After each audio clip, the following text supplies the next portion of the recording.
alaikum. Please like, share and subscribe. Thank you.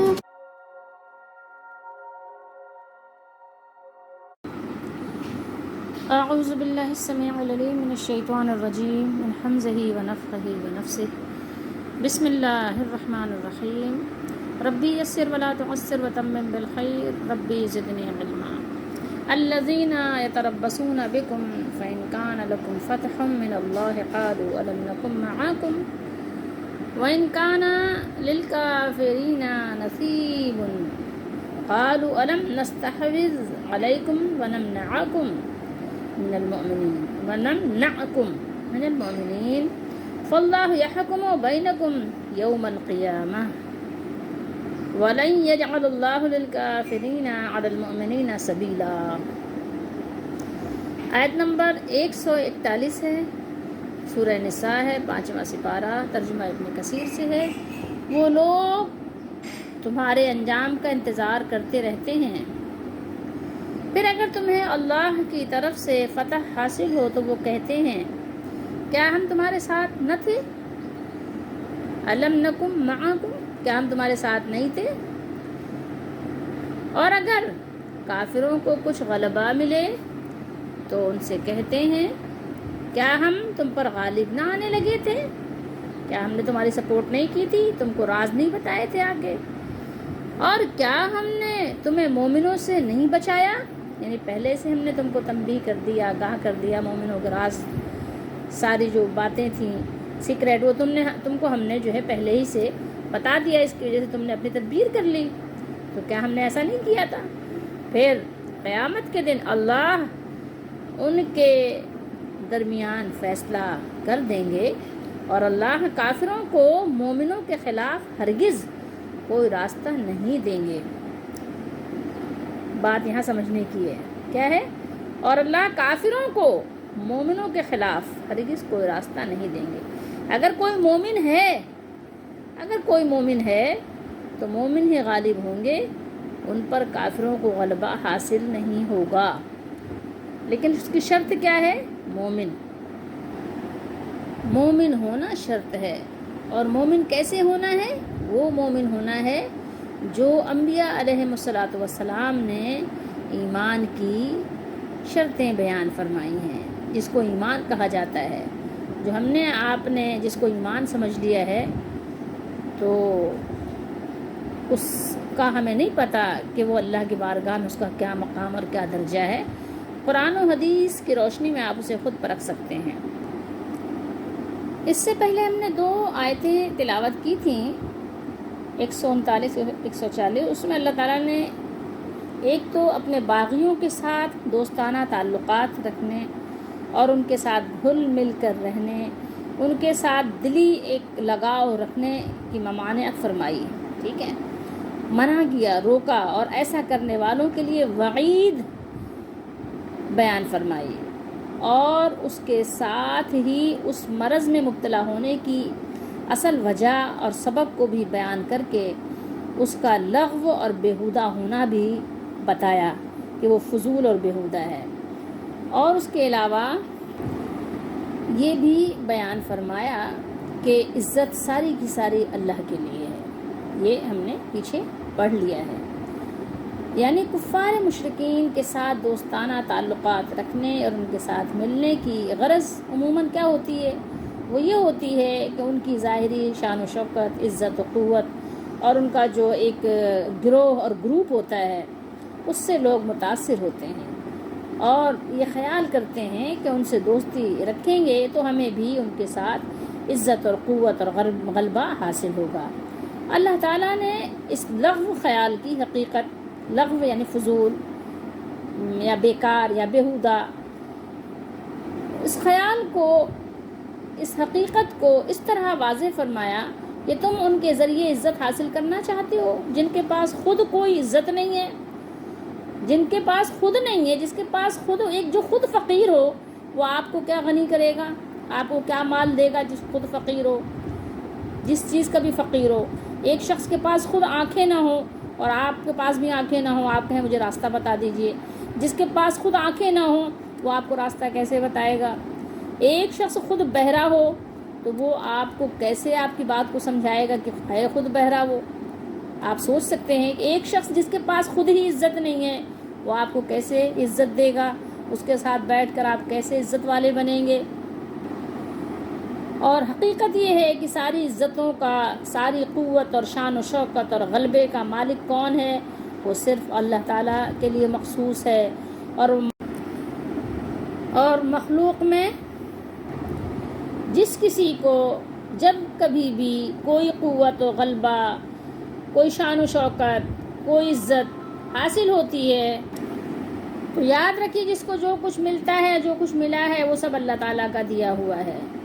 تو کس قدر بے عقلی ہوگی کہ عزت حاصل کرنے کے لیے اصل عزت کے مالک اور عزت دینے والے کو ناراض کیا جائے، اس کو چھوڑ دیا جائے اور اس کے دشمنوں کے ذریعے عزت حاصل کرنے کی کوشش کی جائے۔ اور مزید یہ کہ سورہ منافقون میں اللہ نے ارشاد فرمایا ہے کہ وَلِلَّهِ الْعِزَّةُ وَلِرَسُولِهِ وَلِلْمُؤْمِنِينَ وَلَكِنَّ الْمُنَافِقِينَ لَا يَعْلَمُونَ۔ عزت تو صرف اللہ کے لیے ہے اور اس کے رسول کے لیے اور مسلمانوں کے لیے، لیکن منافقین اس بات کو جانتے نہیں ہیں۔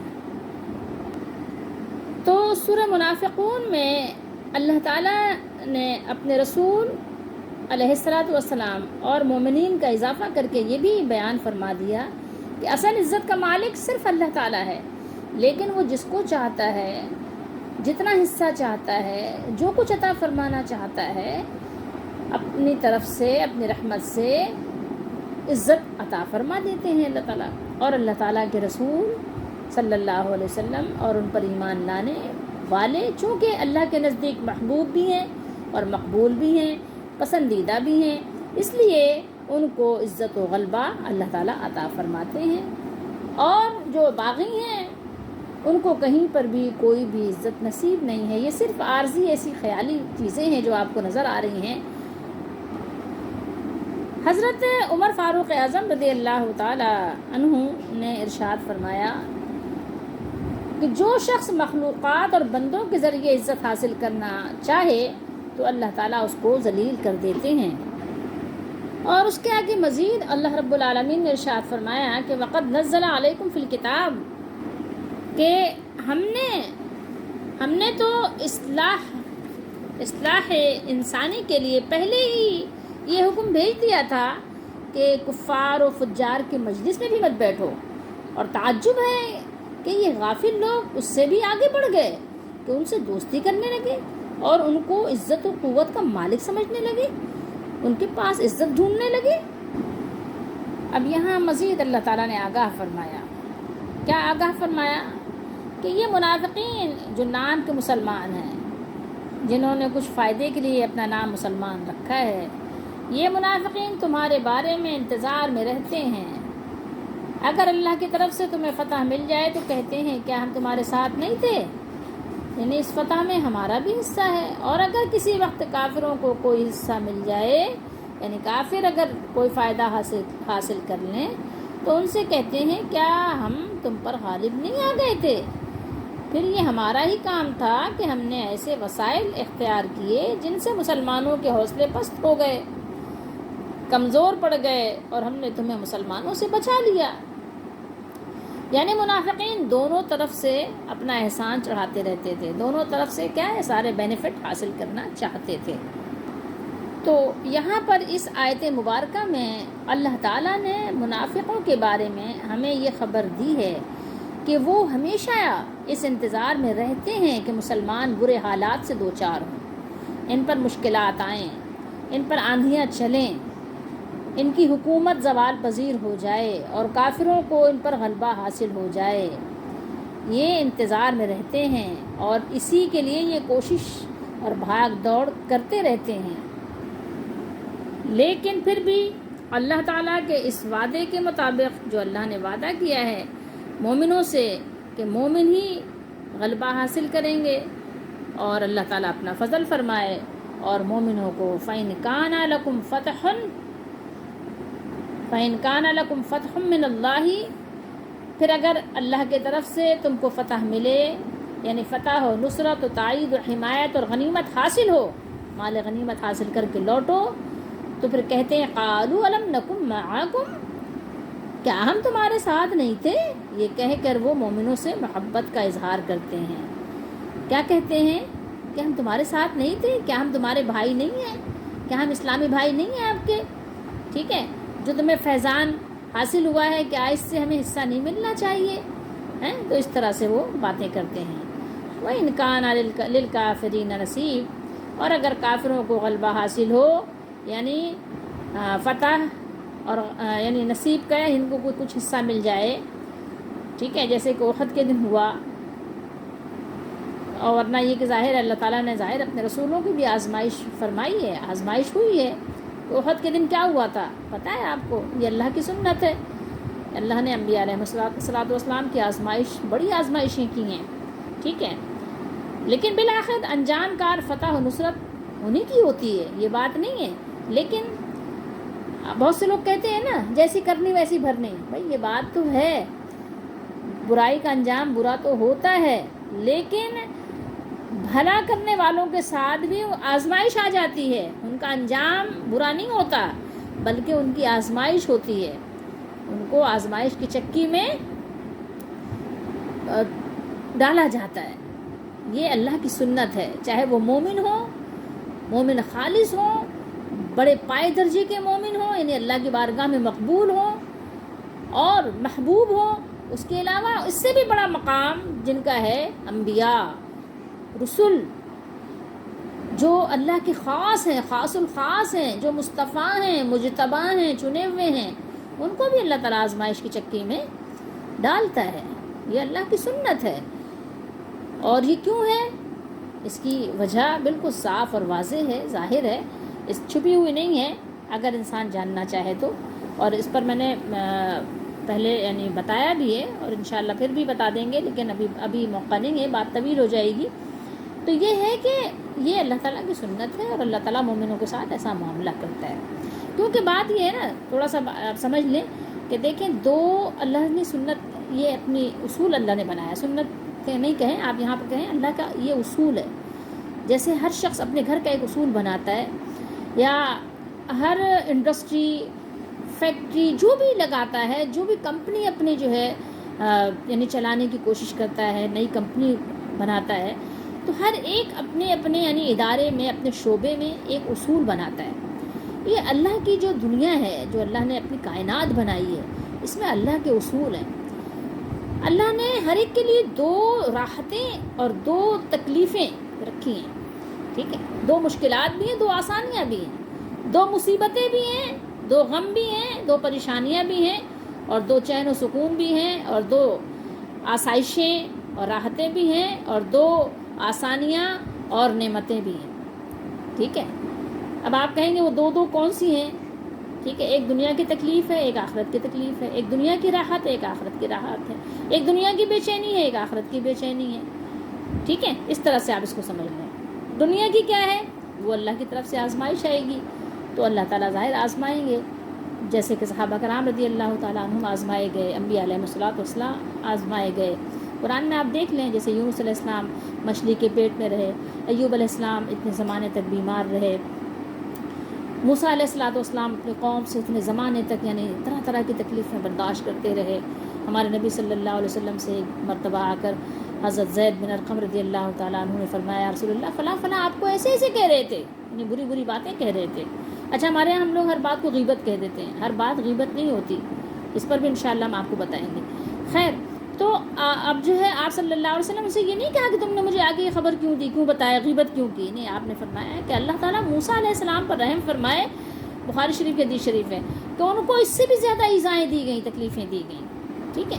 تو اس طرح سے تکلیفیں دی جاتی ہیں۔ یوسف علیہ السلام کو آپ دیکھ لیں، کیا خطا قصور کیا تھا انہوں نے، گھر والوں نے کنویں میں ڈال دیا، پھر اس کے بعد وہاں گئے تو قید خانے میں ڈال دیے گئے، تو اس طرح کی تکلیفیں۔ حضرت بی بی عائشہ صدیقہ رضی اللہ تعالیٰ عنہ پر الزام لگا دیا گیا، یعقوب علیہ السلام کو ان کے اپنے بچوں ہی نے تکلیف دی، تو انہوں نے اس کے جواب میں کہا، ان معاشقو بسی وحزنی الی اللہ، میں اپنی پریشانی غم کی فریاد کس سے کہوں، بیٹوں کی بات انسان جا کے کس سے بتائے، میں اللہ ہی سے کہتا ہوں، وحزنی، اپنے غم کی داستان میں اپنے رب سے ہی کہتا ہوں، اسی سے سناتا ہوں، اسی کو کس کو سناؤں، ان معاشقو بسی وحزنی الی اللہ۔ تو یہ ہے، تو ایک تکلیف ہے دنیا کی جو کبھی آزمائش کی صورت میں آتی ہے، اور کبھی ظاہر ہے کہ جو ہم جیسے گنہگار انسانوں کو اللہ تعالیٰ تنبیہ فرمانے کے لیے کہ ہم توبہ کر لیں، معافی مانگ لیں، اس لیے کوئی تکلیف آ جاتی ہے، اپنے آپ کو صحیح ٹریک پر لے آئیں، ٹھیک ہے۔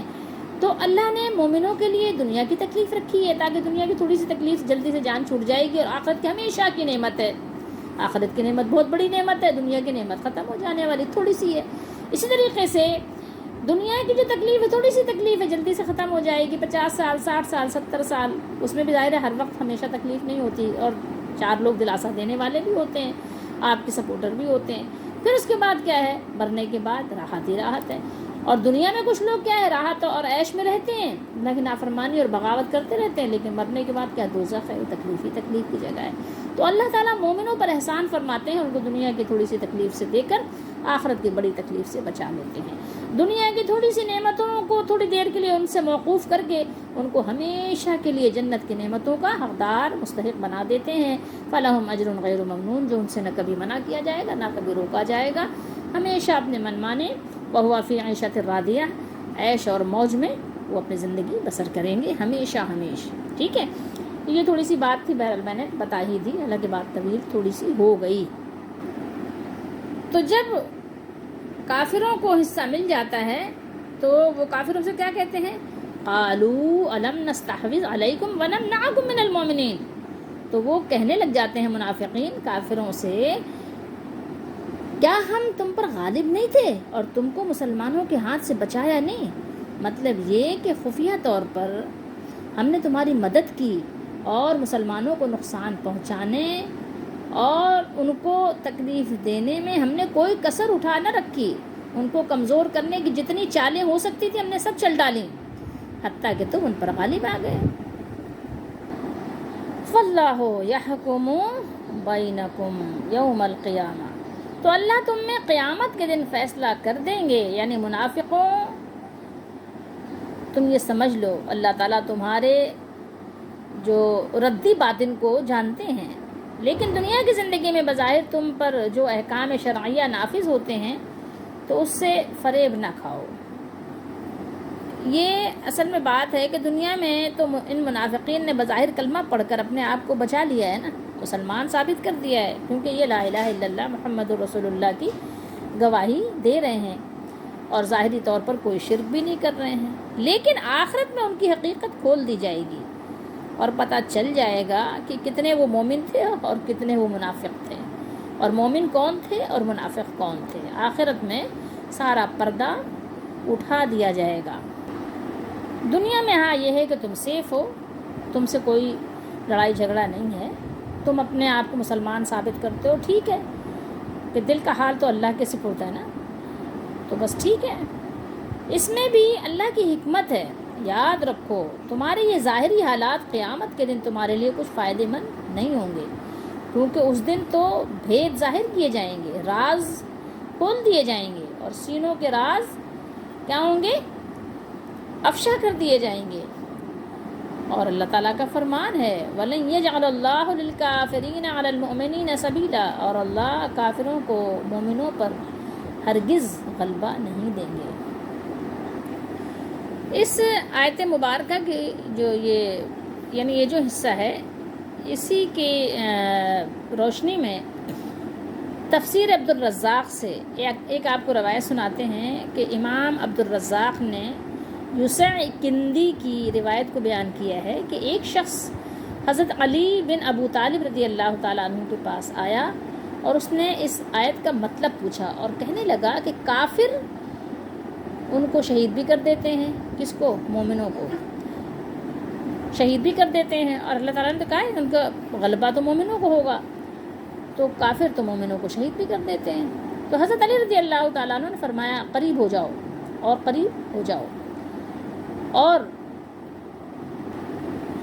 فرمانے لگے تو اللہ تم میں قیامت کے دن فیصلہ کر دیں گے، اور اللہ کافروں کو مومنوں پر روز قیامت ہرگز غلبہ نہیں دیں گے۔ مومنوں کو قیامت کے دن کیا ہے، ان کو قیامت کے دن غلبہ عطا کیا جائے گا، عزت عطا کی جائے گی، جنت عطا کی جائے گی۔ خیر، اسی طریقے سے حضرت ابن عباس رضی اللہ تعالیٰ عنہما سے بھی روایت ہے کہ ان کا یعنی اس کا تعلق جو ہے وہ قیامت کے دن سے ہے، ٹھیک ہے۔ اور یہ بھی ہے کہ سبیلا کا معنی حجت بھی ہے، ٹھیک ہے، جیسے کہ اللہ تعالیٰ نے قرآن مجید میں فرمایا ہے کہ مومنوں کو اللہ تعالیٰ دین پر، اسلام پر ثابت قدم رکھیں گے، اور ان کو قبر کے سوالات کے جوابات بھی اللہ تعالیٰ اس وقت بھی ثابت قدم رکھیں گے۔ تو یہ چیزیں ہیں، دنیا میں تو ظاہر آزمائشیں آئیں گی، اور کبھی ظاہر ہے غلبہ ہوگا، کبھی شکست بھی ہوگی، شکست کے ذریعے سے بھی آزمائش ہوگی، اور مختلف طریقے سے ظاہر تکالیف دنیا میں تو آتی رہتی ہیں۔ اور اگر اس آیت مبارکہ کا یہ معنی لیا جائے کہ دنیا میں بھی کافروں کو مومنوں پر ہرگز غلبہ اللہ تعالیٰ نہیں عطا کریں گے، تو اس صورت میں اس کے معنی یہ ہوں گے کہ اللہ تعالیٰ کافروں کو مومنوں پر اس طرح غالب اور مسلط نہیں کریں گے کہ وہ انہیں یعنی کافر مسلمانوں کو صفحہ ہستی سے بالکل مٹا دیں، ٹھیک ہے، چاہے کتنا بھی غلبہ ہو جائے باغیوں کا، لیکن مومن کسی نہ کسی انداز میں کہیں نہ کہیں اللہ تعالیٰ کو یعنی خالص یقینی طور پر ماننے والے، فرمانبرداری کرنے والے ہر جگہ کہیں نہ کہیں موجود ہیں، اگرچہ وہ چھپے ہوئے ہی ہوں، ٹھیک ہے۔ بعض اوقات کافروں کو کچھ مسلمانوں کے مقابلے میں کامیابی ضرور حاصل ہو جاتی ہے، لیکن دنیا اور آخرت میں انجام کار، فتح و نصرت مسلمانوں ہی کی ہے، ٹھیک ہے، جیسا کہ اللہ تعالیٰ نے ارشاد فرمایا انا لننصر رسولنا والذین آمنوا فی الحیات الدنیا، یقیناً ہم اپنے پیغمبروں کی اور جو لوگ ایمان لائے ہیں ان کی دنیا کی زندگی میں بھی مدد کرتے ہیں۔ بہرحال منافقوں نے امیدیں لگا رکھی تھیں، مسلمانوں کی حکومت کے زوال پذیر ہونے کے منتظر تھے، اور کافروں سے دوستی اور محبت کے تعلقات استوار کر رکھے تھے تاکہ مسلمانوں پر غلبے کے وقت کفار ان منافقوں کو نقصان نہ پہنچائیں۔ ان تمام باتوں کی اس آیت کریمہ میں تردید ہے۔ اور ایک چیز اور بھی یہاں بہت زیادہ غور کرنے کی ہے، وہ یہ ہے کہ بات ہو رہی ہے مومنوں کی۔ کون سے مومن؟ جو مومن خالص ہیں، جو واقعی مومن ہیں، زبانی مومن نہیں، یقینی مومن، ٹھیک ہے۔ تو اب آپ یہ دیکھیے کہ جو آج آپ کو یہ بڑے بڑے گروہ اور بڑے بڑے فرقے نظر آ رہے ہیں، تو کیا یہ واقعی مومنوں کے فرقے ہیں؟ یہ کہیں پر اللہ کے دین کے غلبے کی بات کرتے ہیں؟ بس صرف ان کے جتنے دعوے ہیں سب تقریروں کی حد تک اور اشعار کی حد تک ہی محدود نظر آتے ہیں آپ کو۔ اور اللہ تعالیٰ نے شرط کیا لگائی ہے؟ ایمان کی شرط لگائی ہے کہ وہ مومن ہوں۔ غلبہ کسے حاصل ہوگا؟ جو مومن ہوں گے۔ اور ان کو بھی غلبہ کیسے حاصل ہوگا؟ آزمائشوں کے ساتھ حاصل ہوگا۔ ایسے نہیں ہوگا کہ بیٹھے بیٹھے تقریریں کر کے، اشعار پڑھ کے، مجلسیں سجا کر اور کہیں کہ جناب ہم مومن ہیں، ہم غالب ہوں گے۔ نہیں، سب سے پہلے آپ نے کیا کرنا ہے؟ دین کے غلبے کے لیے اٹھنا ہے، محنت کرنی ہے۔ جب آپ نے وہ نہیں کیا تو پھر آپ اپنے آپ کو یہ امید بھی نہ لگائیں۔ قرآن کو چھوڑ دیا، قرآن سے کوئی رشتہ نہیں، قرآن کا نہ معنی جانے، نہ مطلب جانے، نہ قرآن کی تلاوت کریں، نہ پڑھیں، نہ عمل کریں، نہ آگے پہنچائیں، کچھ بھی نہیں۔ مومن ہیں، مومن، اور مومن بھی ایسے کہ بس جنت کے ٹکٹ تو ہم ہی لیے بیٹھے ہیں۔ ڈراتا مجھ کو تو کیوں ہے عذاب قبر سے واعظ، وہاں سرکار آئیں گے، خطا جانے عطا جانے، یہ سب اشعار پڑھ پڑھ کے اپنے آپ کو تسلی دے لیتے ہیں، ٹھیک ہے۔ قرآن پڑھتے نہیں ہیں، جو قرآن رسول اللہ صلی اللہ علیہ وسلم پر آیا تھا وہ قرآن پڑھتے نہیں ہیں، اور جو رسول اللہ صلی اللہ علیہ وسلم نے فرمایا اس پر عمل کرتے نہیں ہیں، اور کہتے ہیں نہیں مومن ہیں، اور پھر نعوذ باللہ استغفر اللہ کیا کریں گے؟ سمجھ آئے گی نہیں قرآن کی آیت تو پھر اعتراضات گڑھنا شروع کر دیتے ہیں۔ عجیب بات ہے۔ اللہ تعالی ہم سب کو سمجھنے کی توفیق دے۔ قرآن مجید کے بارے میں تو حدیث شریف میں ہے کہ ایک سرا قرآن کا اللہ کے ہاتھوں میں ہے، دوسرا ہاتھوں میں ہے ایمان والوں کے سرا۔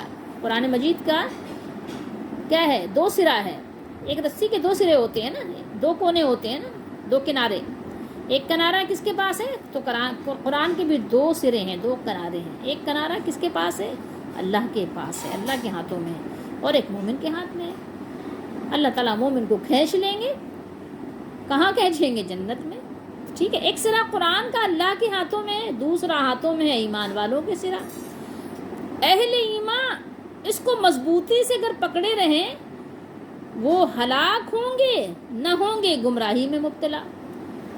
تو اب تو ہم نے اس کو چھوڑ ہی دیا ہے، قرآن کو کیا کیا ہے؟ چھوڑ دیا ہے۔ قرآن کئی دن تک کھولتے ہی نہیں ہیں، بلکہ بسا اوقات تو بہت سے لوگ کھولتے ہی نہیں ہیں قرآن۔ کس دن کھولتے ہیں؟ جس دن کسی کا انتقال ہو جاتا ہے نا، تو جا کے ایک رسم کے طور پر ہاتھ میں قرآن لے کے بیٹھ جاتے ہیں، ٹھیک ہے، سمجھتے ہیں کہ ہم نے اس کے لیے یعنی فاتحہ خوانی کر دی، قرآن خوانی کر دی، اس کا حق ادا کر دیا۔ آپ بتائیں کیسا مذاق ہے یہ دین اسلام کا، کس طرح مذاق کرتا ہے، ٹھیک ہے۔ اہل ایمان اس کو مضبوطی سے گر پکڑے رہیں، اس کو مضبوطی سے پکڑنا ہے، تو وہ نہ تو ہلاک ہوں گے نہ گمراہی میں مبتلا ہوں گے۔ قرآن مجید کی اس آیت میں اگر ہم اپنا جائزہ لیں تو ہمیں اندازہ ہوگا کہ جو کچھ اللہ تعالیٰ نے یہاں منافقین کے بارے میں بیان کیا ہے، شاید کہ تھوڑا بہت ہی فرق کے ساتھ وہ ساری عادتیں اللہ معاف کرے کہ ہمارے درمیان کے مسلمانوں میں بھی موجود ہیں۔ اللہ تعالیٰ ہم سب کو اس سے اور ان چیزوں سے توبہ کی توفیق دے۔ لیکن اگر آپ غور کریں، اپنا جائزہ لیں، خود آپ اپنا تجزیہ کریں، تو آپ کو اندازہ ہوگا کہ آپ کس کیٹیگری کے مومن ہیں، کس حصے کے آپ مسلمان ہیں، اور کتنا حصہ ہے آپ کے اندر اسلام کا۔ غور کریں، منافقین کی دو رخی، ان کی روش کو اللہ تعالیٰ نے یہاں بے نقاب کیا ہے۔ یہاں بیان ہوا ہے کہ ان کا کوئی دین نہیں ہے، ان کا کوئی عقیدہ نہیں ہے جس کے لیے وہ جینے اور مرنے کی تڑپ رکھتے ہوں، ان کے دلوں میں کوئی تڑپ موجود ہو کہ کوئی ظاہر ہے ان کا بھی نظریہ ہے، ٹھیک ہے، نہیں، ان کا دین، ان کا کعبہ مقصود صرف کیا ہے؟ دولت ہے۔ ان کا اپنا عہد و پیمان توڑ دینا ان کو پڑے دولت کے لیے تو کوئی مسئلہ نہیں ہے، اپنے ضمیر کو بھی بیچ دیتے ہیں، لوگوں کو بیچ دیتے ہیں، لوگوں کو خرید لیتے ہیں، وہ ضمیر کا سودا کر دیتے ہیں، اور اتنے یعنی کہنا چاہیے بے وفا اور بے حیا ہو جاتے ہیں کہ ان کو اس بات سے حیا بھی نہیں آتی، شرم بھی نہیں آتی، اور ڈھٹائی کے ساتھ لوگوں کے درمیان بیٹھتے، ہنستے، بولتے ہیں اور اپنے آپ کو پارسا ثابت کرتے ہیں۔ وہ کچھ پرواہ نہیں کرتے، بس ان کو پرواہ ہوتی ہے کہ اس بات کی دولت مل جائے۔ حق و باطل میں جو کشمکش جاری ہے، اس میں وہ کسی ایک کے ساتھ اپنی قسمت وابستہ نہیں کرتے۔ آج آپ دیکھ لیں، بلکہ منافقین کی کیا اللہ تعالیٰ نے روش بیان کی کہ وہ اس انتظار میں رہتے ہیں کہ کس کا پلہ بھاری ہے، ٹھیک ہے، پلہ کس کا بھاری رہتا ہے، کہاں سے دولت ملے گی، مال غنیمت کہاں سے ملے گا، مال غنیمت پر کس کا قبضہ ہے، کون ہے، ٹھیک ہے، تو وہ ادھر ہوتے ہیں، ٹھیک ہے، ان کا پلہ ادھر جھکتا ہے جدھر دولت کا انبار یا دولت کی ریل پیل ہوتی ہے۔ میدان جنگ کسی کے ہاتھ رہے، وہ اسی کے پاس جا کر اپنی دوستی کا حق جتلا کر مال غنیمت میں اپنا حصہ لینے کا مطالبہ کرنے لگتے ہیں۔ شاید دنیا کے پرستاروں کا ازل سے یہی دستور رہا ہے، یہی شیوا ہے، اور ابد تک یہی شیوا رہے گا۔ مسلمان ہونے میں ترقی کے امکانات دکھائی اگر دیتے ہیں تو وہ جناب صاحب حضرت پکے مسلمان ہیں، پھر وہ حضرت صاحب ہیں، اور اگر وزارتیں اور عہدے اور خطابات اور جاگیریں کفر کے پاس ہوں، کفر کے تصرف میں وہ دیکھتے ہیں، تو کیا کرتے ہیں؟ پھر وہ تسبیح اور مصلی ایک طرف رکھ دیتے ہیں، ٹھیک ہے، اور اس کو پھر وہ کہتے ہیں دور سے سلام، اور پھر وہ جو بھی کفر کا لبادہ اگر ان کو اوڑھنا پڑے تو اوڑھ لیتے ہیں، کفر کی چادر ان کو جو ہے اس سے اپنے آپ کو ڈھانپنا پڑے تو ڈھانپ لیتے ہیں، اور اس کی خدمت میں جا کر جانثار ہو جاتے ہیں، ان کے وفادار غلاموں میں حاضر ہو جاتے ہیں۔ وائے ناکامی متائے کارواں جاتا رہا، اور کارواں کے دل سے احساس سیاں جاتا رہا۔